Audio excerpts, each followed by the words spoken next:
Hello friends, घटना चक्र polity की सीरीज़ में ईओआरओ और आरएस प्री के सिलेबस के अकॉर्डिंग हमने संसद स्टार्ट किया था। संसद में हमने लोकसभा कर लिया था, राज्यसभा कर लिया था और तीसरा टॉपिक हम कर रहे थे कार्य संचालन एवं विधायी प्रक्रिया। इसके हमने 51 क्वेश्चंस कवर कर लिए हैं। रिमेनिंग क्वेश्चंस हम आज के वीडियो में कवर करेंगे। चलिए स्टार्ट करते हैं फर्स्ट क्वेश्चन से। लोकसभा और राज्यसभा के बीच गतिरोध की किस स्थिति या किन स्थितियों में संसद की संयुक्त बैठक बुलाई जा सकती है? साधारण विधि निर्माण को पारित करने की स्थिति में, या धन विधेयक को पारित करने की स्थिति में, या संविधान संशोधन विधेयक को पारित करने की स्थिति में। तो किस कंडीशन में जो है संसद की संयुक्त बैठक बुलाई जा सकती है? तो केवल साधारण जब विधि निर्माण होगा उसको पारित करने की स्थिति में ही संयुक्त बैठक बुलाई जाएगी। धन विधेयक और संविधान संशोधन विधेयक, धन विधेयक तो पारित करती है केवल लोकसभा, और संविधान संशोधन विधेयक की बात करें तो दोनों सदनों में, लोकसभा और राज्यसभा दोनों सदनों से पृथक पृथक पारित करवाना पड़ता है। नेक्स्ट है, निम्नलिखित में से किस पर गतिरोध दूर करने के लिए लोकसभा और राज्यसभा की संयुक्त बैठक हो सकती है? किस कंडीशन मतलब किस चीज़ पर गतिरोध को दूर करने के लिए दोनों जो सदन हैं संयुक्त और लोकसभा और राज्यसभा की संयुक्त बैठक हो सकती है? तो ये सामान्य विधेयक पर गतिरोध को दूर करने के लिए हो सकती है। नेक्स्ट है, भारतीय संसद के दोनों सदनों की संयुक्त बैठक किस संबंध में होती है? तो अभी हमने पढ़ा है साधारण विधेयक के संबंध में होती है दोनों सदनों की संयुक्त बैठक। अगला है, कोई कानूनी विधेयक संसद के किस पटल पर रखा जाता है? कानूनी विधेयक है मतलब विधि से संबंधित है, विधि निर्माण से संबंधित, तो उसको किस पटल पर रखा जाएगा? किसी भी सदन पर रख सकते हैं दोनों में से, या तो राज्यसभा में पहले रख सकते हैं या लोकसभा में पहले रख सकते हैं, तो दोनों हो जाएंगे। कोई भी कानूनी विधेयक संसद के दोनों सदनों में से एक के पटल पर रखा जा सकता है। जबकि धन विधेयक की बात करेंगे तो धन विधेयक आता है कौन से? आर्टिकल 110 के खंड 1 के उपखंड के में आता है। ठीक है, धन विधेयक की बात करें तो वो किस में आता है? आर्टिकल 110 में। और किसी विषय के उपबंध करने के लिए वित्त विधेयक के संशोधन केवल लोकसभा में, तो धन विधेयक जो आएगा वो लोकसभा में ही प्रस्तुत किया जाएगा। बाकी जो विधेयक है, कानूनी विधेयक हुआ, तो किसी भी सदन में रखा जा सकता है। अगला, निम्नलिखित कथनों में से कौन से सही है? लोकसभा में लंबित कोई विधेयक उसके सत्रावसान पर जो है व्यपगत यानी लैप्स हो जाता है। ठीक है, अगर मान लो सत्र समाप्त हो जाता है, सत्रावसान हो जाता है, तो वो लैप्स हो जाता है, पहला ऑप्शन है। दूसरा है, राज्यसभा में लंबित कोई विधेयक जिसे लोकसभा में पारित नहीं किया गया है। राज्यसभा में कोई भी विधेयक है वो लंबित पड़ा हुआ है, लोकसभा से पारित नहीं हुआ है, तो लोकसभा के विघटन पर उसका व्यपगन नहीं होगा। तो दोनों में से आपको बताना है कौन सा सही है। तो only second is the correct answer, तो दूसरा सही हो जाएगा इसमें। दूसरा क्या कह रहा है कि राज्यसभा में लंबित कोई भी विधेयक जिसे लोकसभा ने पारित नहीं किया है लोकसभा के विघटन पर व्यपगत नहीं होगा। ये है आर्टिकल 107(3) के अंतर्गत। कौन से आर्टिकल के अंतर्गत है? 107(3) के अंतर्गत। संसद में लंबित जो विधेयक है सदनों के सत्रावसान के कारण व्यपगत नहीं होगा, अतः कथन एक असत्य है। अगर मतलब सत्रावसान भी हो जाए ना तो वो लैप्स नहीं होता। ये आर्टिकल 107(3) में दिया हुआ है। एक अनुच्छेद है 107(5). इस आर्टिकल के अनुसार लोकसभा में लंबित जो विधेयक है अथवा लोकसभा के द्वारा पारित एवं राज्यसभा में लंबित जो विधेयक है लोकसभा के विघटन पर व्यपगत हो जाएगा, मतलब लोकसभा भंग हो जाएगी तो वो लैप्स हो जाता है। जबकि अनुच्छेद है आर्टिकल 107(4), इसके अंतर्गत राज्यसभा में जो लंबित विधेयक है जिसको लोकसभा ने पारित नहीं किया है लोकसभा के विघटन पर लैप्स नहीं होगा, यानी दूसरा सत्य हो जाता है। संविधान के किस प्रावधान में कहा गया है कि विधि के प्राधिकार के बिना, मतलब कानून, विधि मतलब कानून के प्राधिकार के बिना न तो कोई कर लगाया जा सकता है और न ही एकत्रित किया जा सकता है? तो कौन से प्रावधान में ये कहा गया है? संविधान के प्रावधान में कि विधि के प्राधिकार के बिना जो है टैक्स को न तो लगाया जा सकता है और न ही एकत्रित किया जा सकता है। तो ये आर्टिकल 265 इसके अंतर्गत ये प्रावधान किया गया है। तो ये है संविधान का अनुच्छेद 265। ठीक है, इसके अंदर ये कहा गया है कि कोई कर जो है विधि के प्राधिकार से ही अधिरोपित या संग्रहित किया जा सकता है। अगर आप कर कलेक्ट कर रहे हो या अधिरोपित कर रहे हो तो वो क्या होगा, कानून के प्राधिकार से ही होगा वो, अन्यथा नहीं होगा। आर्टिकल 266 की बात करें तो आर्टिकल 266 में क्या लिखा हुआ है, भारत और राज्यों की जो संचित निधि है और लोक लेखे हैं, किसके अंदर आर्टिकल 266 में किसका उल्लेख है, भारत और राज्यों की संचित निधि और लोक लेखों का है, उसका जिक्र है। अनुच्छेद 300 क्या है, संघ और राज्यों के नाम से वाद और कार्यवाहियों, और अनुच्छेद 368 जो है संविधान संशोधन की प्रक्रिया से संबंधित है। तो सारे आर्टिकल याद रख लीजिए। आर्टिकल 368 है संविधान संशोधन की प्रक्रिया से, आर्टिकल 300 है संघ और राज्यों के नाम से वाद और कार्यवाहियों से, मतलब वाद विवाद हो जाते हैं दोनों के बीच में, संघ और राज्यों के बीच में, तो उनसे संबंधित जो कार्यवाहियाँ होती है वो आर्टिकल 300 के अंतर्गत होती है। आर्टिकल 266 की बात करें तो 266 में क्या है, भारत और राज्यों की जो संचित निधि होती है और लोक लेखे होते हैं वो आर्टिकल 266 में है। और 265 में क्या है कि टैक्स के बारे में है कि भाई टैक्स जो है विधि के प्राधिकार से ही लगाया जा सकेगा या संचित या फिर संग्रहित किया जा सकेगा। ठीक है। भारत की संचित निधि से धन निर्गत पर मतलब धन निकासी पर किसका नियंत्रण है। ठीक है। तो संचित निधि से धन निकालना है तो उस पर नियंत्रण किसका है, तो किसी का नहीं है इनमें से। तो ये आर्टिकल 266 के अनुसार है। भारत की जो संचित निधि है भारत सरकार को प्राप्त सभी राजस्व उस सरकार के द्वारा राज हुंडिया निर्गमित करके उधार द्वारा या अग्रिम अर्थोपाय द्वारा की लिए गए सभी उधार और उधारों की प्रतिसंध्याय में उस सरकार को प्राप्त सभी धनराशियों से मिलकर बनती है संचित निधि। आर्टिकल 266 में इसका उल्लेख है, इतना ही याद रखिए। ये संसद के नियंत्रणाधीन होती है, तो इस पर जो पावर होती है, जो कंट्रोल होता है वो किसका होता है, संसद का, पार्लियामेंट का, संचित निधि पर। संचित निधि से अगर कोई भी धनराशि अगर संसद की अनुमति के बिना प्राप्त नहीं होती है, ठीक है, संचित निधि में कोई भी धन रखा हुआ है उसको आप संसद की अनुमति के बिना नहीं निकाल सकते।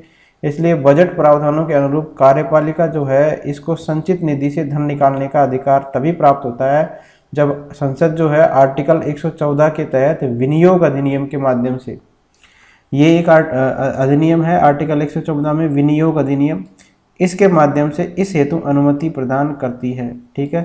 तो कार्यपालिका जो है इसको संचित निधि से धन निकालने का अधिकार तभी प्राप्त होता है जब ये आर्टिकल जो है संसद जब है इनको अनुमति प्रदान करती है। ठीक है। संसद की अनुमति पे ही वो धन को निकाल सकते हैं। नेक्स्ट है करों और सरकार जो है सरकारी कामकाज है उसके निर्वाह में हुई अन्य प्राप्तियों से संघीय सरकार को प्राप्त हुआ समूचा राजस्व कहाँ पर जमा होता है। ठीक है। टैक्स है, सरकारी कामकाज के निर्वाह में जो प्राप्तियां होती है इकट्ठा होता है, तो संघीय सरकार को जो प्राप्त होता है वो राजस्व कहाँ पर जमा होता है, तो संचित निधि के अंदर जमा होता है भारत की। अगला है भारत की संचित निधि से निधि निकालने के लिए, निधि का मतलब है धन, निकालने के लिए निम्नलिखित में से किसका अनुमोदन अनिवार्य है। तो अभी हमने ऊपर पढ़ा था भारत की संसद का अनुमोदन अनिवार्य है इसमें, और ये आर्टिकल 114 के तहत इनको अनुमति लेनी पड़ती है निकालने के लिए संचित निधि से धन। अगला है निम्नलिखित में से कौन सा एक भारत की संचित निधि से लिया जाने वाला अनिवार्य व्यय भार नहीं है। संचित निधि से लिया जाने वाला व्यय अनिवार्य, ठीक है, कंपल्सरी व्यय भार नहीं है। तो वे ऋण जो भारत सरकार को चुकाने हैं, भारत के निर्वाचन आयोग के सदस्यों के वेतन और पेंशन, उच्च न्यायालय के न्यायाधीशों को दी जाने वाली पेंशन, राज्यसभा के उपाध्यक्ष के भत्ते। तो अनिवार्य व्यय भार ये सेकंड वाला नहीं है इसमें, भारत के निर्वाचन आयोग के सदस्यों के वेतन और पेंशन। तो संविधान का आर्टिकल है 112(3), इसके अनुसार भारत की जो संचित निधि है इस पर भारित व्यय कौन कौन से हैं, ये है राष्ट्रपति की उपलब्धियां और भत्ते और उसके पद से संबंधित अन्य व्यय, ये भारित व्यय है सारे। दूसरा है राज्यसभा के सभापति और उपसभापति के और लोकसभा सदस्य और उपाध्यक्ष जो है उसके वेतन और भत्ते। ऐसे ऋण भार जिनका दायित्व तो भारत सरकार पर है, ठीक है, ये जिनके अंतर्गत ब्याज, निक्षेप, निधि भार और मोचन भार और उधार लेने और ऋण सेवा और ऋण मोचन से संबंधित अन्य व्यय शामिल है इसमें। और चौथा है इसमें उच्चतम न्यायालय के न्यायाधीशों को या उनके संबंध में संदेह, वेतन, भत्ते और पेंशन, ये सारे किसके अंतर्गत आते हैं? भारित व्यय के अंतर्गत। नेक्स्ट इसी में अगला पॉइंट है फेडरल न्यायालय जो है इसके न्यायाधीशों को या उनके संबंध में संदेह, पेंशन, उस उच्च न्यायालय के न्यायाधीशों को या उनके संबंध में दी जाने वाली पेंशन जो भारत के राज्य क्षेत्र के अंतर्गत किसी भी क्षेत्र के संबंध में अधिकारिता का प्रयोग करता है, या जो भारत डोमिनियन के राज्यपाल वाले प्रांत के अंतर्गत किसी क्षेत्र के संबंध में इस संविधान के प्रारंभ से पहले किसी भी समय अधिकारिता का उपयोग करता था। अगला भारित व्यय है भारत के नियंत्रक लेखा परीक्षक को या उनके संबंध में संदेह, वेतन, भत्ते और पेंशन। इसके बाद में है किसी न्यायालय या मध्यस्थम अधिकरण के निर्णय, डिक्री या पंचाट की तुष्टि हेतु जो अपेक्षित राशियां हैं वो भी आती है इसके अंदर भारित व्यय में। कोई अन्य व्यय जो इस संविधान के द्वारा या संसद की विधि के द्वारा इस प्रकार भारित घोषित किया जाता है, जैसे आर्टिकल 322 के तहत संघ लोक सेवा आयोग के अध्यक्ष और सदस्यों को जो संदेह, वेतन, भत्ते और पेंशन है, ये सारे क्या है? भारित व्यय के अंतर्गत आते हैं। भारत के उपराष्ट्रपति राज्यसभा के सभापति है, इसके रूप में वेतन और भत्ते प्राप्त करते हैं उपराष्ट्रपति। ठीक है, उपराष्ट्रपति जो है राज्यसभा के सभापति के रूप में प्राप्त करता है अपने वेतन और भत्ते। अगला निम्नलिखित में से कौन सा एक व्यय जो है भारत की संचित निधि पर भारित नहीं है? तो सारे अपन ने भारित व्यय देखे हैं, सारे ये जो लिस्ट दी गई है ये भारित व्यय जो है आर्टिकल 112(3) में दिए हुए हैं। निम्नलिखित में से कौन सा एक व्यय जो भारत की संचित निधि पर भारित नहीं है? तो ये सेकंड वाला नहीं है, भारत के उपराष्ट्रपति का वेतन और भत्ते। ठीक है, राष्ट्रपति का वेतन और भत्ते तो है लेकिन उपराष्ट्रपति का नहीं है। उपराष्ट्रपति जो है राज्यसभा के सभापति के रूप में वेतन और भत्ते प्राप्त करता है। निम्नलिखित में से कौन सा एक व्यय भारत की संचित निधि पर भारित नहीं है? तो भारत के प्रधानमंत्री के वेतन और भत्ते भी नहीं है भारित व्यय। नेक्स्ट है निम्नलिखित में से भारतीय संविधान का कौन सा अनुच्छेद आकस्मिकता निधि से संबंधित है? ठीक है, आकस्मिकता निधि कौन से आर्टिकल के अंदर है? तो ये है 267 नंबर आर्टिकल में। तो भारतीय संविधान का अनुच्छेद 267 एक आकस्मिकता निधि की स्थापना का प्रावधान करता है। यह राष्ट्रपति के नियंत्रण में होती है। ठीक है, आकस्मिक निधि किसके अंडर में रहती है? राष्ट्रपति के नियंत्रण में, जबकि संचित निधि किसके अंडर में रहती है? संसद के अंडर में। ये अनुच्छेद आर्टिकल 267(1) के अंतर्गत रहती है, राष्ट्रपति के नियंत्रणाधीन। इसका गठन किसी अत्यावश्यक आकस्मिक प्रकृति के व्यय के लिए किया जाता है। ऐसे आकस्मिक व्यय का अनुच्छेद 115 या अनुच्छेद 116 इसके अधीन, ठीक है, संसदीय विधि के द्वारा प्राधिकृत किए जाने के लंबित रहने तक इस निधि में से ऐसे व्यय की पूर्ति के लिए अग्रिम धन देने के लिए यह निधि जो है राष्ट्रपति के व्यवधाधीन रहती है। मान लो कोई इमरजेंसी आ गई तो आप पहले इसमें से फंड निकाल सकते हैं, क्योंकि प्रोसेस में टाइम लगता है। संसदीय विधि के द्वारा अगर आप धन निकलवाओगे तो उसमें टाइम लगेगा, तो इसलिए ये बनाई गई है आकस्मिक निधि। संघ की सरकार जो है यूनियन गवर्नमेंट, इसके संदर्भ में निम्नलिखित कथनों पर विचार करिए। राजस्व विभाग संसद में प्रस्तुत किए जाने वाले केंद्रीय बजट को तैयार करने के लिए उत्तरदायी है, राजस्व विभाग। दूसरा, भारत की संसद के प्राधिकरण यानी ऑथराइजेशन के बिना कोई धन भारत की संचित निधि से निकाला नहीं जा सकता। लोक लेखा से किए जाने वाले सभी संवितरणों डिसबर्समेंट के लिए भी भारत की संसद के प्राधिकरण की आवश्यकता होती है। तो कौन कौन से इसमें सही बताने हैं? तो सेकंड वाला सही है। भारत की संसद के प्राधिकरण के बिना भी कोई भी धन जो है भारत की संचित निधि से नहीं निकाला जा सकता, बाकी सारे गलत है। बजट तैयार करने की प्रमुख जिम्मेदारी किसकी है? वित्त मंत्रालय के आर्थिक कार्य विभाग की होती है, न कि राजस्व विभाग की। ठीक है, किसकी जिम्मेदारी होती है बजट तैयार करने की? आर्थिक कार्य विभाग की। ये रहता है वित्त मंत्रालय के अधीन। वित्त मंत्रालय का जो राजस्व विभाग है विगत वर्षों में राजस्व संबंधी आंकड़ों के संदर्भ में आने वाले वर्ष के लिए राजस्व का अनुमान तैयार करता है। भारतीय संविधान का आर्टिकल है 266(1). ठीक है, कौन सा आर्टिकल है? 266(1). इसके अंदर संचित निधि का प्रावधान है और संसद की अनुमति के बिना संचित निधि से कोई धन भी नहीं निकाल सकते। आर्टिकल 266(2) के अंदर क्या है? लोक लेखा का प्रावधान किया गया है। इसमें जो संचित निधि में जमा के अतिरिक्त अन्य लोक धनराशि जमा की जा सकती है, जिसमें लोक भविष्य निधि, न्यायिक जमा आदि धनराशि शामिल होते हैं। लोक लेखा से धनराशि निकालने के लिए संसद की अनुमति आवश्यक नहीं है। ठीक है, लोक लेखा से अगर आप धनराशि निकाल रहे हो तो संसद की अनुमति आवश्यक नहीं है। और इस निधि का नियंत्रण जो है कार्यपालिका के पास ही रहता है, लोक लेखा का। ठीक है, निम्नलिखित में से कौन एक संघीय जो बजट है उसकी तैयारी और उसे संसद में पेश करने के लिए उत्तरदायी है? बजट की तैयारी कौन करता है और संसद में पेश कौन करता है? तो ये करता है आर्थिक कार्य विभाग, ये आता है वित्त मंत्रालय के अधीन। आकस्मिकता निधि को राष्ट्रपति कैसे व्यय कर सकते हैं? ठीक है, संकट की स्थिति में करते हैं, और ये करते हैं संसद की जब स्वीकृति मिलती है उससे पहले ही कर लेते हैं। ठीक है, तो संसद की स्वीकृति से पूर्व इसको व्यय कर सकते हैं। संविधान के किस अनुच्छेद के अंतर्गत धन विधेयक को परिभाषित किया गया? तो ऊपर हमने पढ़ा था, धन अनुच्छेद 110 के अंदर है धन विधेयक। 109 में है धन विधेयक के संबंध में विशेष प्रक्रिया।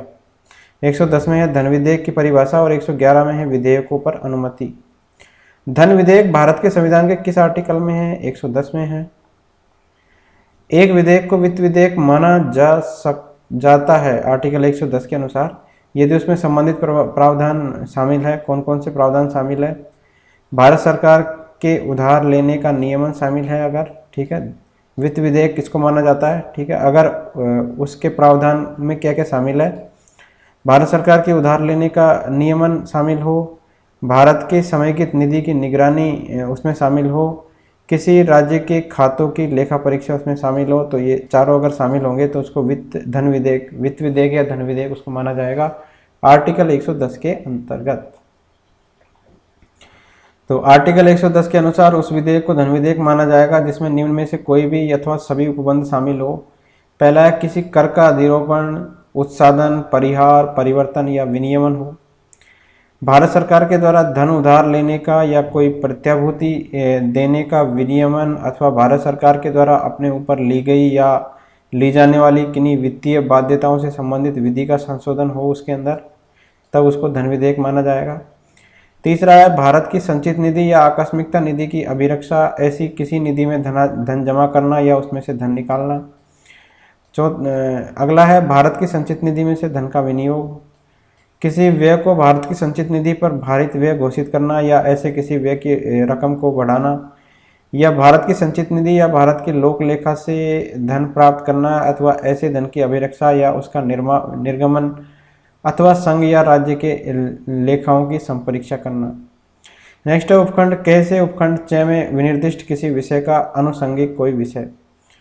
तो वित्त विधेयक दिया गया है, मनी बिल। ठीक है, तो इसका अर्थ होता है धन विधेयक। ठीक है, अंग्रेजी इसमें वित्त विधेयक दे रखा है लेकिन वित्त नाम की कोई चीज़ नहीं होती है, धन विधेयक रहता है वो। नेक्स्ट, भारतीय अनुच्छेद संविधान के अनुच्छेद 110 के अनुसार धन विधेयक। ठीक है, वित्त विधेयक नहीं होता है, धन विधेयक होता है। इसकी परिभाषा में क्या शामिल है? तो इसकी परिभाषा में शामिल है भारत की संचित निधि के धन को विनियोग करना। ठीक है, तो आर्टिकल 110 के उपबंधों के तहत टैक्स लगाना है, समाप्त करना है, उसके विनियमन में प्रत्यावर्तन करना है, धन की उधारी का विनियमन करना है, भारत की संचित निधि के धन को विनियोग करना है अथवा किसी व्यय को भारत की संचित निधि पर भारित व्यय घोषित करना है। इन सभी को धन विधेयक की जो है परिभाषा में शामिल किया गया है। ठीक है, तो भारत की संचित निधि के धन को विनियोग करना ये किसमें शामिल है? धन विधेयक की परिभाषा में, आर्टिकल 110 के अंदर आती है।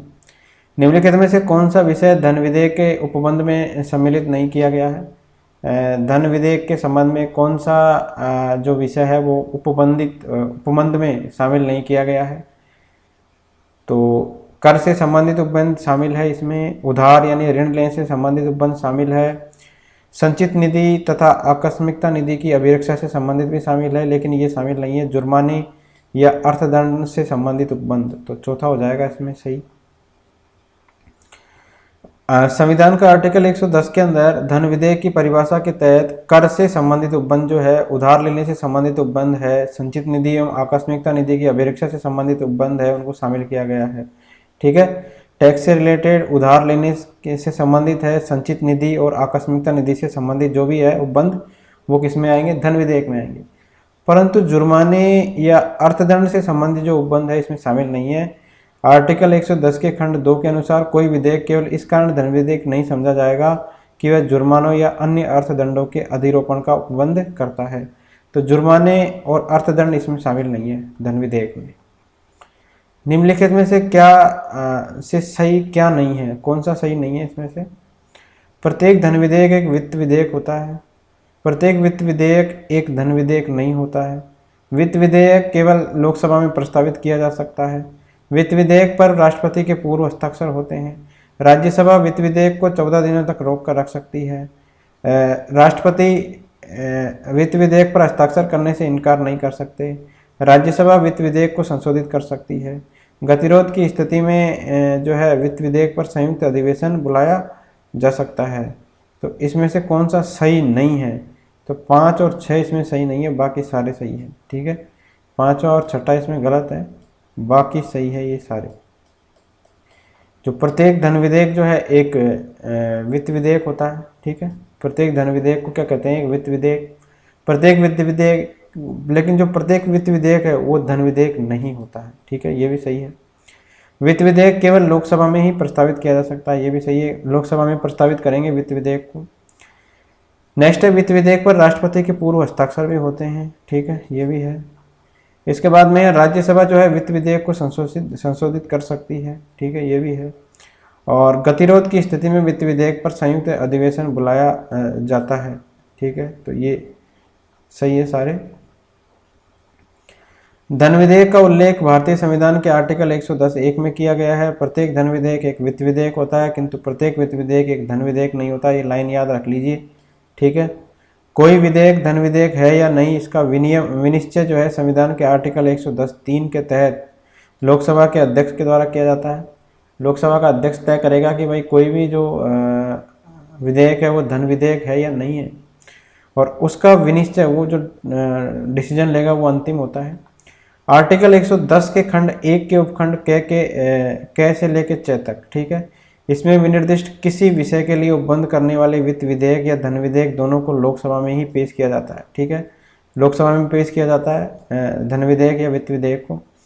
इसके लिए राष्ट्रपति की पूर्व अनुमति भी जरूरी है, और धन विधेयक पर राज्यसभा को मात्र 14 दिन का समय दिया जाता है, परंतु साधारण वित्त विधेयक जो धन विधेयक नहीं है को राज्यसभा अनिश्चित काल के लिए रोक सकती है। धन विधेयक की कंडीशन में क्या करेगी, राज्यसभा 14 दिन का ही समय लेगी। 14 दिन के अंदर वापस उसको पारित करके भेजना पड़ता है। राज्यसभा इसमें संशोधन कर सकती है, और असहमति की स्थिति में दोनों सदनों की जो है संयुक्त बैठक भी बुलाई जा सकती है। राज्यसभा अगर असहमत है तो दोनों के बीच में गतिरोध की स्थिति में क्या होगा, संयुक्त बैठक बुलाई जाएगी। राष्ट्रपति धन विधेयक को पुनर्विचार हेतु नहीं लौटा सकता, परंतु साधारण वित्त विधेयक को पुनर्विचार के लिए दोनों सदनों को वापस लौटा सकता है। ठीक है, तो ध्यान रखिए, धन विधेयक को वापस नहीं लौटा सकता, साधारण वित्त विधेयक को पुनर्विचार के लिए वापस लौटा सकता है। निम्नलिखित कथनों में से कौन सा एक धन विधेयक के बारे में सही नहीं है, बताना है। धन विधेयक संसद के दोनों सदनों में से किसी भी सदन में प्रस्तावित किया जा सकता है, नहीं है। लोकसभा में ही प्रस्तावित किया जा सकता है। लोकसभा अध्यक्ष ये निर्णय लेने के लिए अंतिम प्राधिकारी है कि कोई बिल धन विधेयक है या नहीं। लोकसभा के द्वारा जो पारित किसी धन विधेयक का राज्यसभा के द्वारा 14 दिनों के अंदर लौटाया जाना, विचारार्थ भेजा जाना आवश्यक है, सही है ये। राष्ट्रपति किसी धन विधेयक को लोकसभा में पुनर्विचार के लिए नहीं लौटा सकता, ये भी सही है। धन विधेयक को नहीं लौटा सकता, अन्य जो संविधान संशोधन विधेयक है उनको लौटा सकता है। तो कौन सा सही नहीं है पूछा है, तो ये सही है, ये भी सही है, और दूसरा नंबर का भी सही है। लोकसभा अध्यक्ष जो है ये निर्णय करने के लिए अंतिम प्राधिकारी है कि कोई भी बिल धन विधेयक है या नहीं, इसका फैसला कौन करेगा, लोकसभा का स्पीकर करेगा। लेकिन पहला इसमें गलत है, तो यही अपना आंसर है पहला। यह धन विधेयक है, इसका निर्णय कौन करता है, तो लोकसभा का अध्यक्ष करता है, और ये करता है आर्टिकल 110(3) के अनुसार। ठीक है, आर्टिकल 110(3) के अनुसार लोकसभा अध्यक्ष करता है। आर्टिकल याद रखिए, ये सारे आर्टिकल जो भी आ रहे हैं उनको आप साइड बाय साइड नोट करते रहिए ताकि याद रहे, और उसका विनिश्चय जो है वो अंतिम होता है। अनुच्छेद 110(4) के अनुसार जब धन विधेयक राज्यसभा को पारित किया जाता है, ठीक है, 110(4) के अनुसार धन विधेयक राज्यसभा को जब पारित किया जाता है तो जब उसे अनुमति के लिए राष्ट्रपति के समक्ष प्रस्तुत किया जाता है तब उसे लोकसभा का अध्यक्ष धन विधेयक के रूप में हस्ताक्षर सहित जो है पृष्ठांकन करके प्रमाणित करता है। ठीक है, तो 110(3) के अनुसार कोई विधेयक धन विधेयक है या नहीं लोकसभा अध्यक्ष फैसला करेगा। और राष्ट्रपति की बात है तो राष्ट्रपति जो है लोकसभा में पुनर्विचार के लिए उसको लौटा नहीं सकता वापस। धन विधेयक को कौन प्रमाणित करता है? प्रमाणित करता है कौन? स्पीकर करता है, लोकसभा अध्यक्ष। कोई विधेयक धन विधेयक है या नहीं इसका निर्णय करता है लोकसभा अध्यक्ष 110(3) के अनुसार। वित्त विधेयक को प्रस्तुत करने के विषय में निम्नलिखित में से कौन सा कथन सही बताना है? वित्त विधेयक को अगर आप प्रस्तुत कर रहे हो तो कौन से सदन में करोगे? तो पहले लोकसभा में किया जाता है, ठीक है, वित्त विधेयक को, तो लोकसभा में, ऑप्शन नंबर डी। आयोग के प्रश्न पत्र में हिंदी संस्करण में वित्त विधेयक लिखा गया है जबकि अंग्रेजी संस्करण में जो है मनी बिल लिखा गया है, अतः इस कथन पर आयोग का आशय धन विधेयक से है। ठीक है, धन विधेयक के बारे में पूछा गया है, मनी बिल इंग्लिश में है न कि वित्त विधेयक से। तो संविधान के आर्टिकल 109 में जो धन विधेयकों के संबंध में विशेष प्रक्रिया है इसको अपनाया गया है। आर्टिकल 109 के अंदर किसके संबंध में है? धन विधेयक के संबंध में। तो धन विधेयक अलग होता है और वित्त विधेयक अलग होता है। धन विधेयक जो है वित्त विधेयक हो सकता है, होता है, प्रत्येक जो धन विधेयक है वो वित्त विधेयक होता है, लेकिन वित्त विधेयक हर वित्त विधेयक धन विधेयक हो ये जरूरी नहीं है। तो आर्टिकल 109 के 1 इसमें क्या कहा गया है कि धन विधेयक जो है राज्यसभा में पुनः स्थापित नहीं किया जाएगा। ठीक है, अतः धन विधेयक जो है केवल लोकसभा में प्रस्तुत किया जाता है। और आर्टिकल 110 के खंड है 1, इसके उपबंध कैसे खंड 6 के अंदर है, विनिर्दिष्ट किसी भी विषय के लिए उपबंध करने वाला वित्त विधेयक भी लोकसभा में ही पेश किया जाता है। तो आर्टिकल 110 के खंड 1 के उपखंड है 1 से कैसे लेकर 6 तक, उसमें जो कोई भी विषय है उसके लिए जो वित्त विधेयक होगा वो भी लोकसभा में ही पेश किया जाएगा। भारत सरकार के द्वारा धन विधेयक सदन में पेश किया जाता है तो धन विधेयक को पेश किया जाएगा लोकसभा के अंदर। निम्नलिखित में से कौन सा एक कथन सही बताना है? धन विधेयक राज्यसभा में पुनः स्थापित किया जाता है, सही बताना है। ठीक है, तो गलत है, पुनः स्थापित नहीं किया जाता।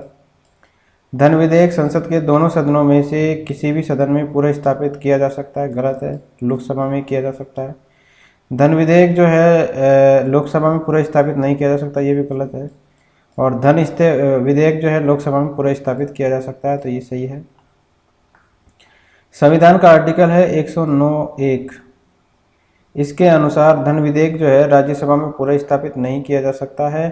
धन विधेयक लोकसभा में ही पुनः स्थापित यानी प्रस्तुत किया जा सकता है। पुनः स्थापित का मतलब होता है प्रस्तुत। धन विधेयक लोकसभा के द्वारा पारित किए जाने के बाद राज्यसभा को उसकी सिफारिशों के लिए पारित किया जाता है, लोकसभा को भेजा जाता है, मतलब राज्यसभा को भेजा जाता है लोकसभा में पारित होने के बाद, जिसे राज्यसभा अधिकतम 14 दिनों तक ही रोक सकती है। अन्य जो विधेयक है वित्त विधेयक के अलावा उनको तो अनिश्चित काल के लिए रोक सकती है, लेकिन धन विधेयक या वित्त विधेयक धन विधेयक को क्या कर सकती है? केवल 14 दिनों तक ही रोक सकती है। आर्टिकल 109 के 5 इसके अनुसार यदि राज्यसभा जो है धन विधेयक को 14 दिनों की अवधि में नहीं लौटाती है तो उसे राज्यसभा के द्वारा जो है उसी रूप में पारित मान लिया जाता है। 14 दिन के अंदर अगर नहीं लौटा रही है तो उसी रूप में पारित माना जाता है जिसमें वह लोकसभा के द्वारा पारित किया गया है। ठीक है, तो धन विधेयक को राज्यसभा के द्वारा 14 दिनों में वापस जो है पारित करना अनिवार्य है या वापस लौटाना अनिवार्य है। नेक्स्ट है धन विधेयक पेश किया जाता है तो लोकसभा में पेश किया जाता है धन विधेयक। निम्नलिखित कथनों में से कौन सा कथन सही नहीं है, गलत बताना है। धन विधेयक की शुरुआत राज्यसभा में नहीं होती है, लोकसभा में होती है, तो दूसरा सही है, गलत है मतलब कथन। धन संपत्ति के मामले में राज्यसभा शक्तिहीन है। ठीक है, राज्यसभा के पास कोई पावर नहीं है, क्योंकि अगर लोकसभा के पास पारित हो गया तो राज्यसभा को उसको पारित ही करना पड़ता है 14 दिन के भीतर। पारित नहीं करती या नहीं लौटाती है तो भी उसको 14 दिन के बाद पारित हुआ मान लिया जाता है। नेक्स्ट कथन है लोकसभा के द्वारा पारित किए जाने के बाद राज्यसभा को 14 दिनों के भीतर विधेयक को पारित करना होता है, सही है ये भी।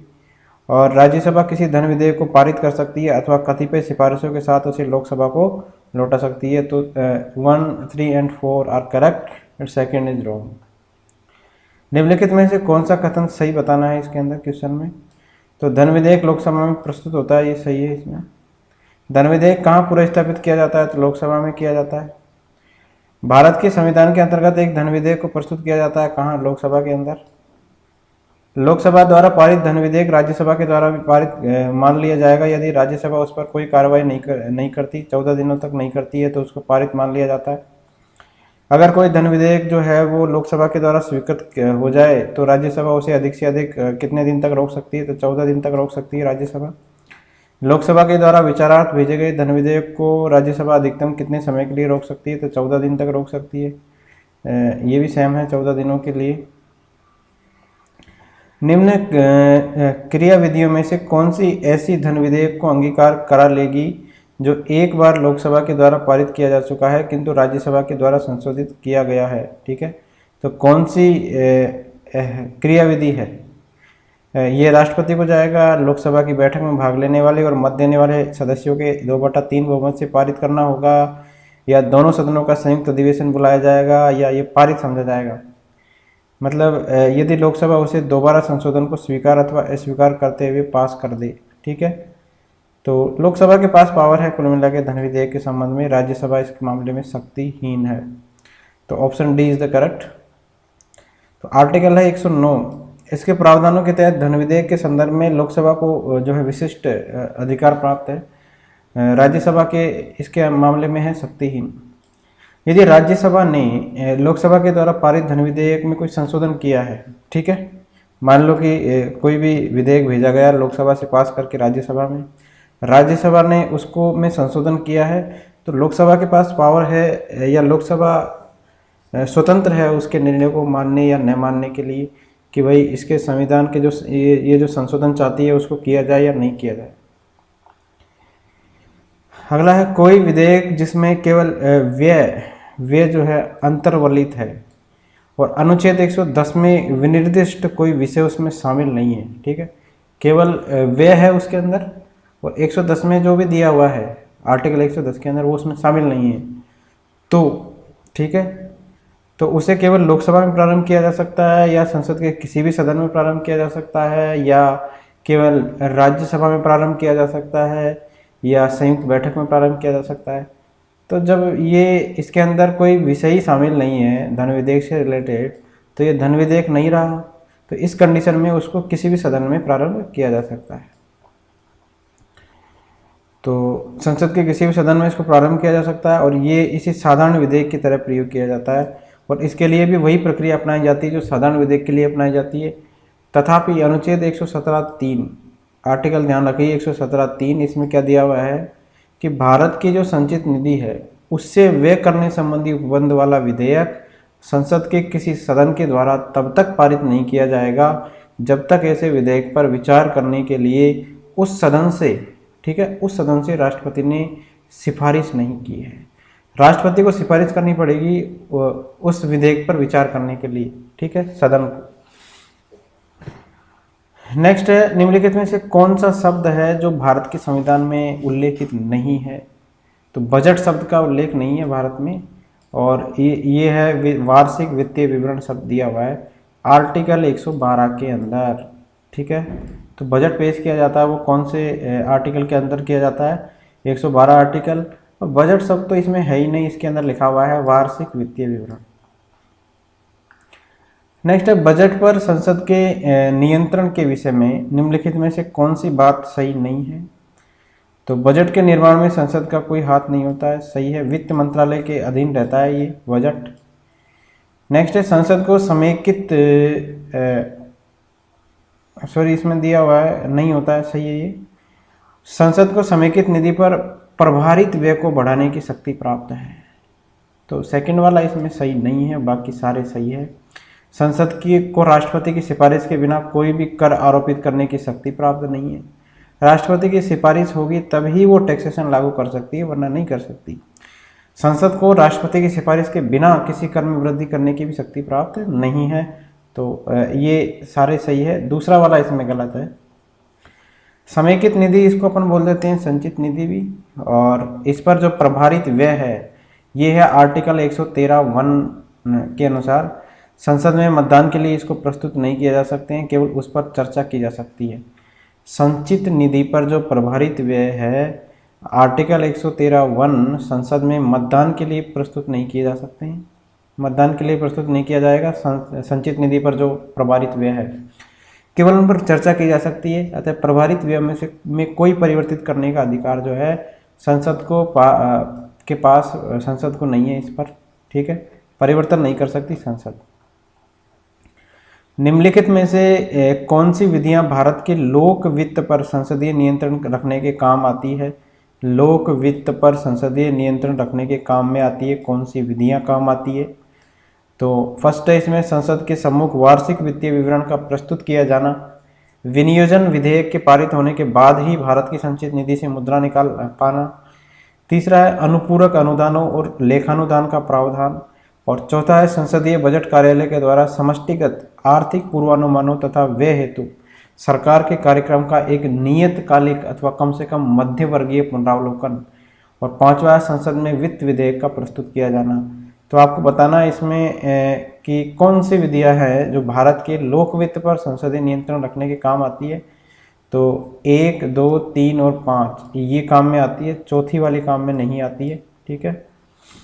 तो कौन कौन सी आती है? संसद के सम्मुख वार्षिक वित्तीय विवरण का प्रस्तुत किया जाना, ये विधि काम आती है लोक वित्त पर संसदीय नियंत्रण रखने के काम में।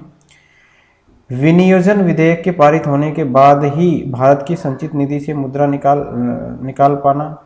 अनुपूरक अनुदानों और लेखानुदान का प्रावधान। इसके अलावा संसद के अंदर वित्त विधेयक का प्रस्तुत किया जाना।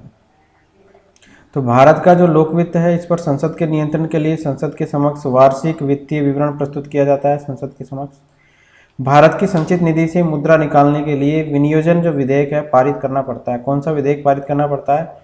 विनियोजन विधेयक।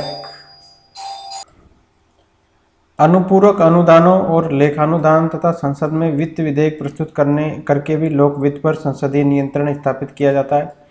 संसदीय बजट कार्यालय के द्वारा समष्टिगत आर्थिक पूर्वानुमानों एवं व्यय हेतु सरकार के कार्यक्रम का एक नियतकालिक अथवा कम से कम मध्य वर्गीय पुनरावलोकन किए जाने का प्रावधान विश्व के कई देशों में है, ठीक है, कई देशों में है, ऑस्ट्रेलिया, कनाडा आदि में, परंतु भारत के अंदर नहीं है। अगला है यदि वार्षिक संघीय बजट लोकसभा के द्वारा पारित नहीं होता है, वार्षिक संघीय बजट है, अगर लोकसभा के द्वारा पारित नहीं होता है तो प्रधानमंत्री जो है अपनी मंत्रिपरिषद का त्यागपत्र पेश कर देता है, ठीक है। वार्षिक संघीय बजट अगर लोकसभा के द्वारा पारित नहीं होगा तो प्रधानमंत्री अपनी मंत्रिपरिषद का त्यागपत्र पेश कर देता है। वार्षिक संघीय बजट के लोकसभा के द्वारा पारित न होने का तात्पर्य है लोकसभा में सरकार के अल्पमत में आ जाने से, ठीक है। अगर ये पारित नहीं हुआ तो इसका मतलब क्या है कि सरकार अल्पमत में है, तो प्रधानमंत्री जी क्या करेंगे? अपना मंत्रिपरिषद को त्यागपत्र, अपने मंत्रिपरिषद का त्यागपत्र पेश कर देंगे। भारत की संसद के संदर्भ में निम्नलिखित में से कथनों पर विचार करना है।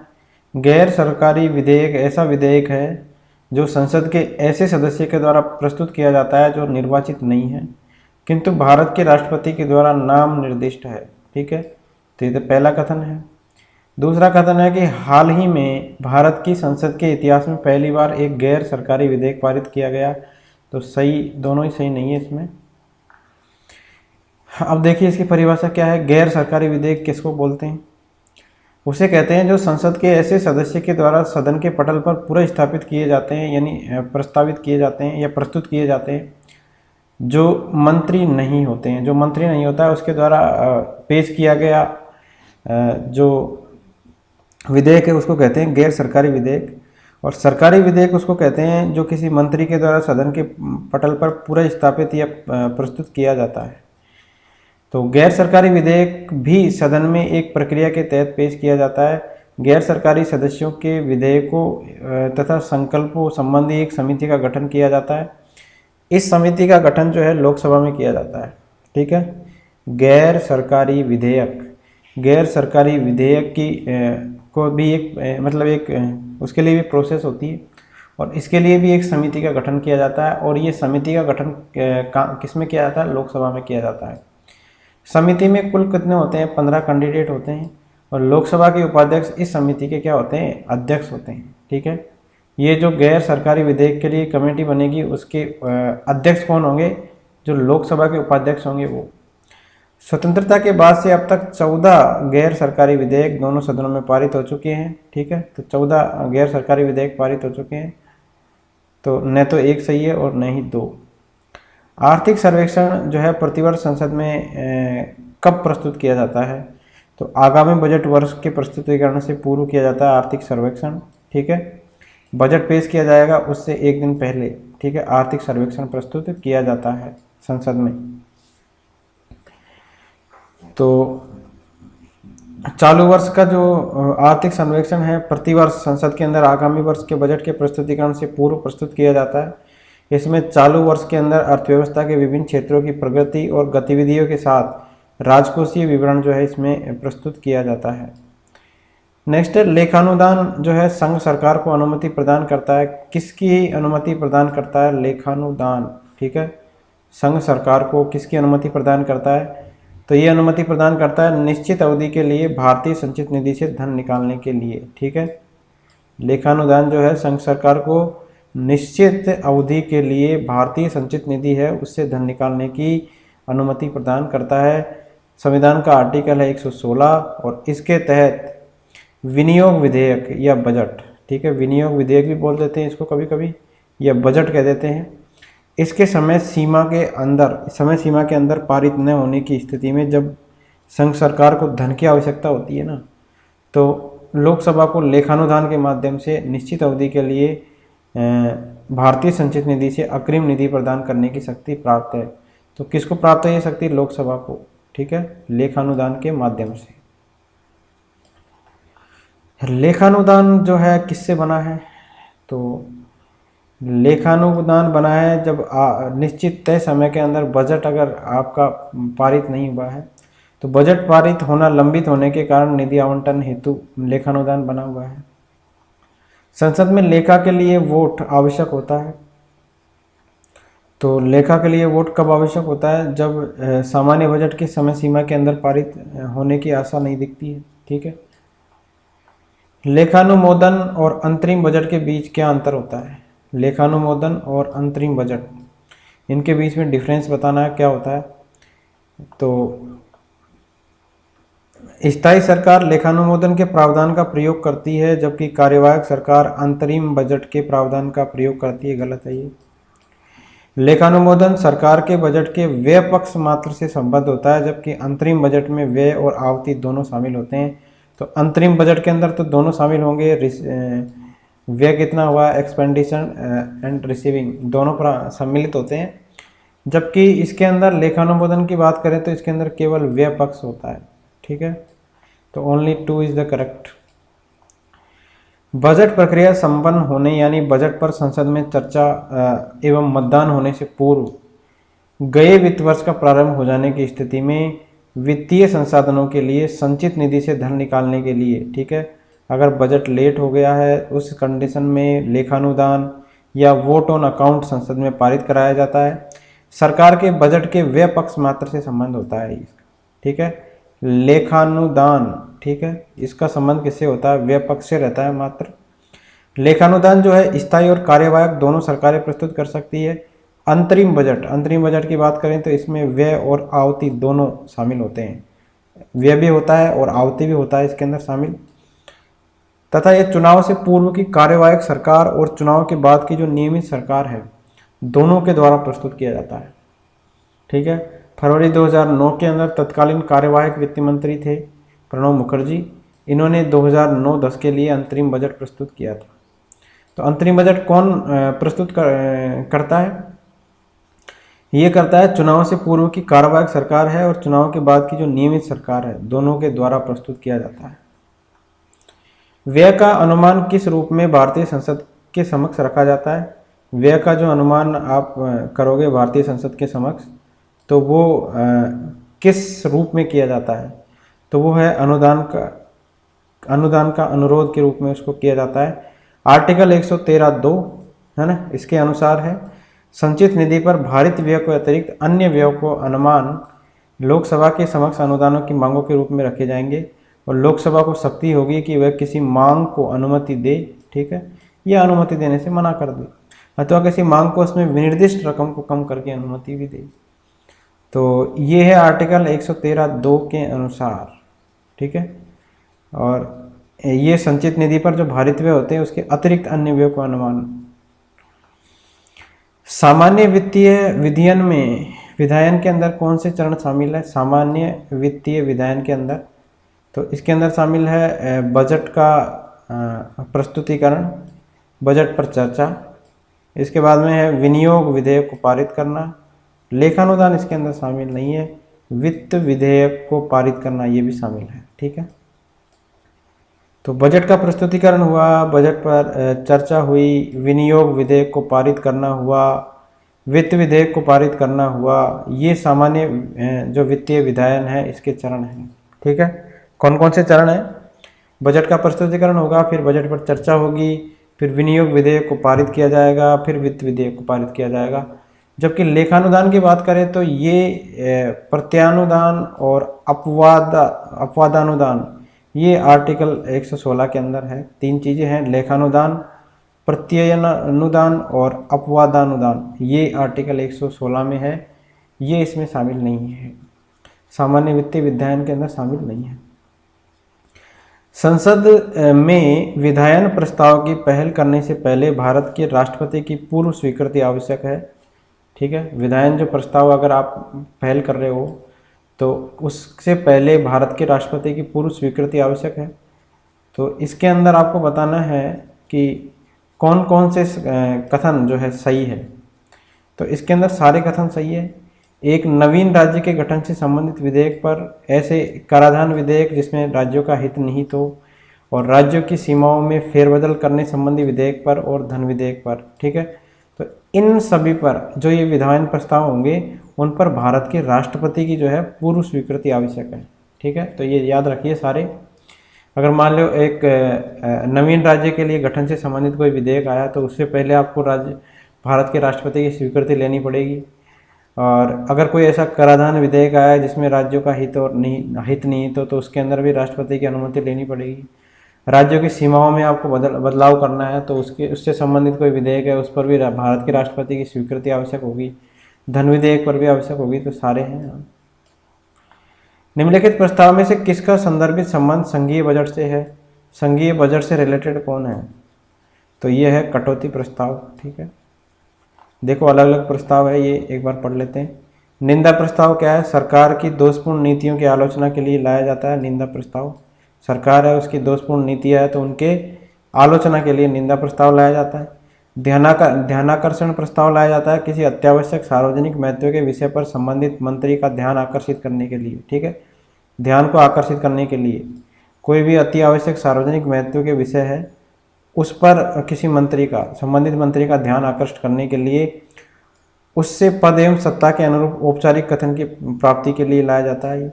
कटौती प्रस्ताव लाया जाता है बजट पेश होने पर अनुदान मांगों पर बहस के दौरान संसद सदस्यों को धनराशि में वृद्धि का अधिकार नहीं है, वे मात्र कमी कर सकते हैं और ऐसा वे कटौती प्रस्ताव के द्वारा करते हैं। तो कटौती प्रस्ताव के द्वारा क्या करते हैं? ये कटौती करते हैं किसमें करते हैं? ये बजट पेश होने पर अनुदान मांगों पर, ठीक है। जो 3 प्रकार की होती है, नीति निर्नुमोदन कटौती, सांकेतिक कटौती और मितव्यता कटौती। 3 तरह की कटौती करते हैं। नेक्स्ट है स्थगन प्रस्ताव। किसी अत्यावश्यक सार्वजनिक महत्व के विषय पर सदन के सदस्यों का ध्यान आकर्षित करना है तो उसके लिए ये प्रस्ताव लाया जाता है स्थगन प्रस्ताव। तो ये याद रखिए, निंदा प्रस्ताव, निंदा करने के लिए सरकार की दोषपूर्ण नीतियों के विरुद्ध, ध्यान आकर्षित करने के लिए संबंधित मंत्री का।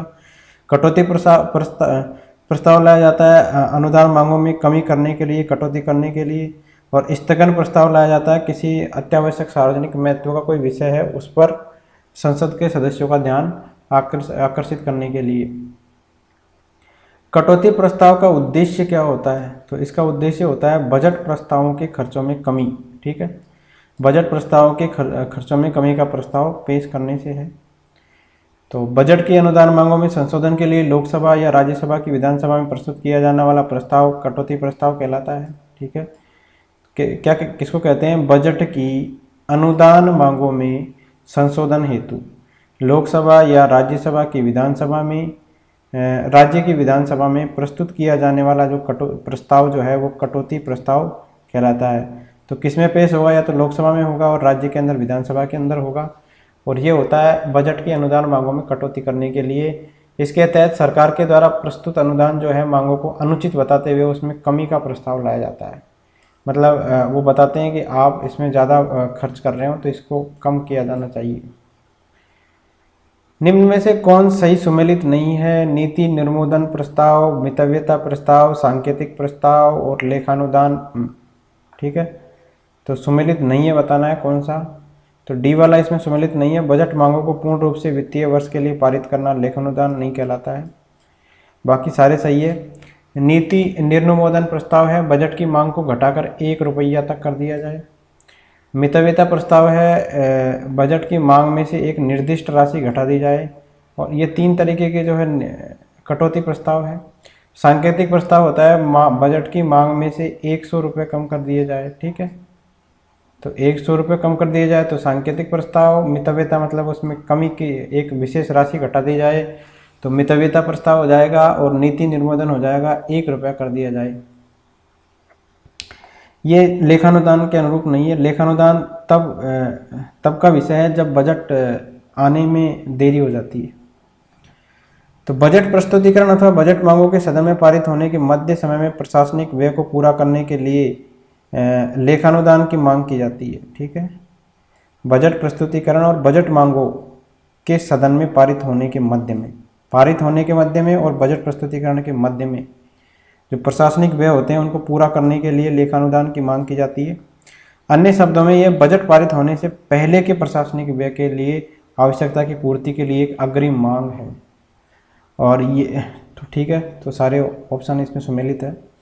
ध्यानाकर्षण सूचना के प्रावधान में निम्नलिखित में से किसके क्षेत्र को सीमित कर दिया गया है? ध्यानाकर्षण सूचना के प्रावधान में स्थगन प्रस्ताव को जो है सीमित कर दिया गया है। ध्यानाकर्षण की संकल्पना भारत की देन है। यह आधुनिक संसदीय प्रक्रिया की एक नवीन संकल्पना है और इसमें प्रश्न एवं अनुरूप प्रश्न पूछे जाते हैं, जिसमें जो है सदस्यों को अविलंबनीय लोक महत्व के विषय में सरकार की विफलता अथवा उसके द्वारा की गई अपर्याप्त कार्रवाई को सामने लाने का अवसर मिलता है। यह स्थगन प्रस्ताव के सदृश है, परंतु इसमें निंदा का पक्ष नहीं रहता है। ठीक है, ध्यानाकर्षण के अंदर निंदा का जो है पक्ष नहीं होता है। अगला है, भारत की संसद किसके द्वारा मंत्री परिषद के कृत्यों के ऊपर नियंत्रण रखती है? मंत्री परिषद के कृत्यों पर नियंत्रण किसके द्वारा रखती है? तो ये रखती है स्थगन प्रस्ताव के द्वारा, प्रश्नकाल के द्वारा और अनुपूरक प्रश्न के द्वारा। तो तीनों के द्वारा रखती है। तो भारत की संसद जो है स्थगन प्रस्ताव, प्रश्नकाल और अनुपूरक प्रस्ताव, इसके द्वारा मंत्री परिषद के कृत्यों पर नियंत्रण रखती है। तो स्थगन प्रस्ताव में तो कैसे रखेगी? स्थगन प्रस्ताव का उद्देश्य होता है कि वर्तमान अर्थात तात्कालिक संसदीय प्रक्रिया को रोककर, मतलब अभी जो चल रही है संसदीय प्रक्रिया, इसको रोककर स्थगित करके अविलंबनीय लोक महत्व के मुद्दों पर चर्चा की जाए। ठीक है, तो ये तो हो जाता है स्थगन प्रस्ताव। प्रश्नकाल के अंदर क्या होता है? लोकसभा की बैठक का पहला घंटा और राज्यसभा के अंदर दूसरा घंटा प्रश्नकाल कहलाता है। दोनों सदनों में प्रश्नकाल के दौरान 1 घंटे तक प्रश्न किए जाते हैं और उनके उत्तर दिए जाते हैं प्रश्नकाल के अंदर भी। तीसरा होता है अनुपूरक प्रश्न। संसद के प्रत्येक सदन के अंदर प्रश्न जो है सामान्यतया मंत्रियों से पूछे जाते हैं और वे प्रश्न 3 श्रेणियों के होते हैं। एक होते हैं तारांकित प्रश्न, दूसरे होते हैं अतारांकित प्रश्न और तीसरे होते हैं अल्प सूचना प्रश्न। तारांकित प्रश्नों का उत्तर सदन में मौखिक रूप से दिया जाता है जो तारांकित रहेगा, और उत्तर के संतोषजनक न होने पर मुख्य प्रश्न से संबंधित अनुपूरक प्रश्न पूछे जा सकते हैं। तो अनुपूरक प्रश्नों के माध्यम से भी जो है नियंत्रण रखती है संसद मंत्री किस पर? अपनी मंत्री परिषद पर। अगला है तारांकित प्रश्नों के विषय में क्या सही है। उत्तर मौखिक दिए जाते हैं, लिखित दिए जाते हैं, पूरक प्रश्न पूछे जा सकते हैं, नहीं पूछे जा सकते हैं। तो इसके अंदर उत्तर मौखिक रूप से दिए जाते हैं और इसमें पूरक प्रश्न भी पूछे जा सकते हैं। तो 1 और 3 इसका सही उत्तर हो जाएगा। भारतीय संसद में स्थगन प्रस्ताव लाने का क्या उद्देश्य है। तो स्थगन मतलब सदन को स्थगित किया जाए और कोई लोक महत्व का कोई विषय है उस पर चर्चा की जाए। तो सार्वजनिक महत्व के निश्चित अत्यावश्यक जो मुद्दा है उस पर बहस करने के लिए जो है स्थगन प्रस्ताव लाया जाता है। कथन और कारण दे रखा है। राज्य जो है सरकार लोकसभा के नियम 184 के अंतर्गत वाद विवाद पसंद नहीं करती है और इसका कारण दे रखा है। इस विषय में वाद विवाद के साथ साथ मतदान का भी प्रावधान है। तो इसके अंदर दोनों है। ठीक है, कथन और कारण चाहिए नियम 184। ठीक है, 184 के तहत जनहित के किसी मुद्दे पर लाए गए प्रस्ताव पर लोकसभा में बहस के बाद मतदान होता है। बहस होगी पहले, उसके बाद मतदान होगा और यदि सरकार के पक्ष में कम मत पड़े हैं तो सरकार के गिरने का इसमें खतरा रहता है। लोकसभा की प्रक्रिया और कार्य संचालन। ठीक है, प्रक्रिया और कार्य संचालन नियम के अंतर्गत नियम 377 के अधीन लोकसभा के सदस्यों द्वारा एक दिन में अधिकतम कितने मामले उठाए जा सकते हैं। ठीक है, लोकसभा के द्वारा मैक्सिमम कितने जो है इसमें मामले उठाए जा सकते हैं। वर्ष 2005 में नियम 377 के अंतर्गत की बात करें तो लोकसभा के अंदर सदस्यों द्वारा उठाए जाने वाले मामलों की संख्या को प्रतिदिन 15 से घटाकर कितना कर दिया, 20 कर दिया था 2005 के अंदर। फिर इसे 2015 में इसको बढ़ाकर कितना कर दिया है, 30 कर दिया है। ठीक है, ताकि अधिक सदस्य अपने मुद्दे उठा सके। तो एक दिन के अंदर कितने मुद्दे उठाए जा सकते हैं, 30। नेक्स्ट है संसदीय प्रक्रिया में गिलोटिन का क्या अर्थ होता है। गिलोटिन क्या होता है संसदीय प्रक्रिया के अंदर। तो ये होता है विधेयक पर बहस को बंद कर देना। ठीक है, इसको बोलते हैं गिलोटिन। गिलोटिन नाम है इसका। गिलोटिन का मतलब होता है एक तरीके से समापन और इसका अर्थ होता है जारी कार्य से संबंधित लंबित प्रस्ताव या प्रस्ताव पर चर्चा के लिए आवंटित समय समाप्त हो जाने पर सभापति यानी राज्यसभा का या अध्यक्ष लोकसभा के द्वारा मत लिया जाना। समापन के विपरीत प्रयोग किए जाने वाले गिलोटिन से पूर्व कोई प्रस्ताव उपस्थित नहीं किया जाता। सभापति या अध्यक्ष बिना किसी और चर्चा के प्रस्ताव पर तत्काल मत जो है ले लेता है। तो गिलोटिन का मतलब होता है बहस को बंद किया जाना किसी भी विधेयक पर। नेक्स्ट है भारतीय राजनीति के संदर्भ में निम्नलिखित में से कौन सा कथन सही है। भारतीय राजनीति के संदर्भ में सही कथन बताना है। नेक्स्ट इसमें सही है राष्ट्रपति जो है संसद के किसी एक सदन के सत्राधीन न होने पर ही अध्यादेश जारी कर सकते हैं। ठीक है, किसी एक सदन के सत्राधीन नहीं होने की स्थिति में ही अध्यादेश जारी कर सकते हैं। तो भारतीय संविधान का आर्टिकल है 123, इसके अंतर्गत राष्ट्रपति जो है अध्यादेश जारी कर सकते हैं। 123 के अंतर्गत है राष्ट्रपति को अध्यादेश जारी करने की शक्ति। किंतु राष्ट्रपति ऐसा तभी करेंगे जब संसद का कोई एक सदन या दोनों सदन सत्राधीन नहीं हो, जब दोनों सदनों में सत्र नहीं चल रहा हो तब।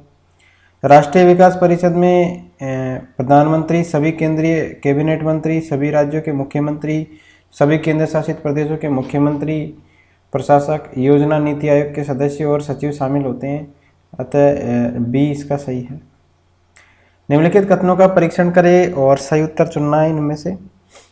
तो संपत्ति का अधिकार एक मूलभूत अधिकार नहीं है, सही है। और राज्यसभा एक वित्तीय बिल को रोक सकती है। ठीक है, तो ये दोनों सही है। भारतीय संविधान की प्रस्तावना में 42वें संविधान संशोधन के द्वारा धर्मनिरपेक्ष और लोकतांत्रिक शब्द बढ़ाया गया है और संसद के दोनों सदनों में कोई विवाद जो है लोकसभा अध्यक्ष की व्यवस्था द्वारा सुलझाया जा सकता है। तो ये दोनों गलत है। यदि कोई वित्त विधेयक जो है धन विधेयक नहीं है तो राज्यसभा इसे साधारण विधेयक की भांति रोक सकती है।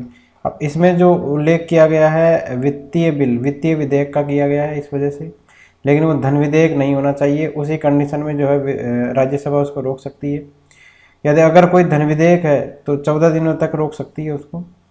42वें संविधान संशोधन के द्वारा प्रस्तावना के अंदर जोड़े गए शब्द है प्रभुत्व संपन्न लोकतांत्रिक गणराज्य के स्थान पर प्रभुत्व संपन्न समाजवादी पंथनिरपेक्ष लोकतंत्रात्मक गणराज्य और राष्ट्र की एकता के स्थान पर जो है राष्ट्र की एकता और अखंडता स्थापित किए गए हैं। तो तीसरा गलत है इसमें।